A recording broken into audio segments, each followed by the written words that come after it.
Lucas Browne's B sample has tested positive. He has now been formally stripped by the WBA of the regular heavyweight title, and he's been suspended for 6 months.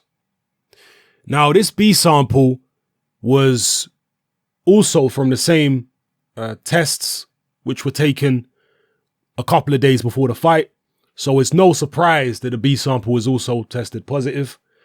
The WBA issued a statement about the situation because obviously Browne is contending that his sample was contaminated by something he ate or drunk. And the WBA say, well, it's the fighter and his team's responsibility to make sure they don't consume anything that they shouldn't be consuming.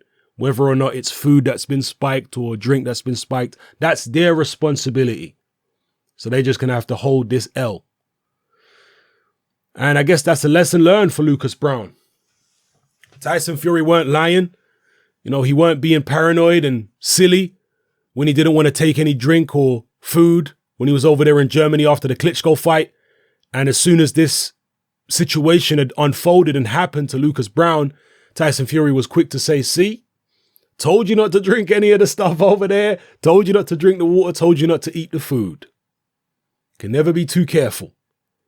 And obviously, my point of view on this is absolutely that there was foul play involved and that Lucas Browne is an innocent man. That's my personal opinion based on the evidence. As I say, this sample isn't coming from another test which was conducted months before when Lucas Browne was in training camp. No, this sample, this B sample was taken just a couple of days before the fight when Lucas Browne was in Grozny, the same as the A sample.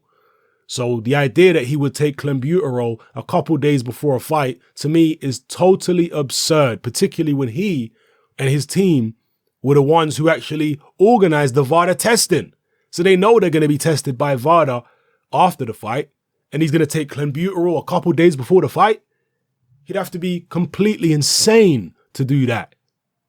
He'd have to want to be caught to do that. So it's nonsense. I personally can't see any way in which Lucas Browne took clenbuterol deliberately of his own accord. I think he was spiked. That's my personal opinion. I don't have definitive proof. I don't need to be sued by nobody over there in Chechnya, but this is my personal opinion based on the evidence that we can see publicly, all right, and the circumstances. So Lucas Browne is stripped. I think it's very unfortunate. I think it's very sad. We don't know if Ruslan Chagayev is going to get the title back because he has officially retired. But now that Browne's been stripped, maybe he will get the title back. Who knows? I think it would be unfortunate if he did. I would hope that Browne would get the opportunity to fight for the title again, that he will get the benefit of the doubt from the WBA. But as I say, he's going to be out for 6 months. You know, it's good that he's only got 6 months because some fighters can be out for 6 months anyway. 6 months obviously is not going to hurt him as much. I mean, for example, look at Dillian Whyte when he was banned for an over-the-counter substance, Jacked or Jack 3D, however you want to call it. He was banned for 2 years. Extremely harsh.